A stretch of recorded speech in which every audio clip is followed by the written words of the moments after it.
social media is probably the quickest way that any of us get information now because it's instantaneous. I feel like social media always benefits the underdog.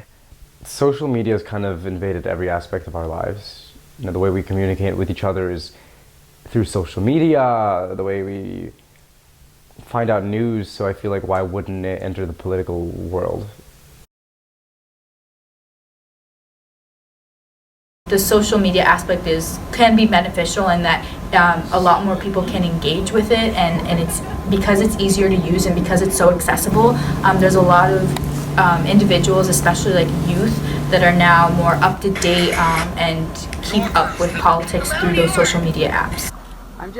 While both Hillary Clinton and Bernie Sanders picked up momentum through their millennial supporters through social media campaigns, the biggest participant by far has been Donald Trump.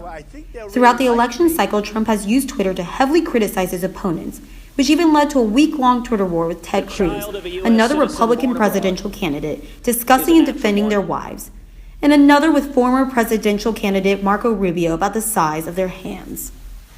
People are naturally very abrasive. There are lots of people who are very angry, they yell a lot, they say rude things, they talk about violence, and those are things that are kind of, shuffled out of politics.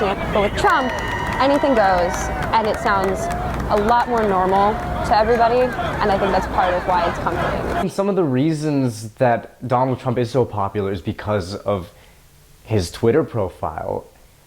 A lot of his angry spewing is something that people connect to, and the fact that it's not so calculated and cut like a lot of the other candidates is what put him at the front of the Republican Party. According to Burrell Associates, compared to 7.4% in the 2012 elections, candidates have allocated about 9% of their media budget this year to social media campaigns, totaling to an estimated $1 billion. However, this investment has paid off with the highest voter turnouts that both parties haven't seen for decades.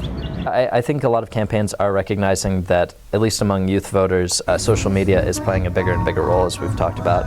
And so having a good game, or at least having a good counter game to a really good social media candidate, is essential. People want to be involved in history. People want to feel like they matter, and there's so much controversy about whether or not our votes actually do anything. You have influence is really important to people, because if they don't think they do, they're not going to go out and vote.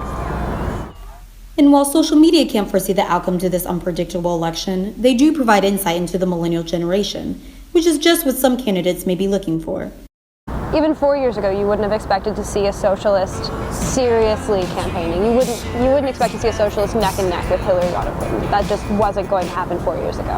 But now we have so much at our disposal, so many different ways to share things and so many different ways to get ideas out in unconventional ways, that I think that's why you see someone who's a socialist. That's why you see someone like Trump who can make a lot of noise and be really loud. That's good on social media. That's how you get attention. It's not how you got attention 4 years ago in politics. This is Rachel reporting for NYU.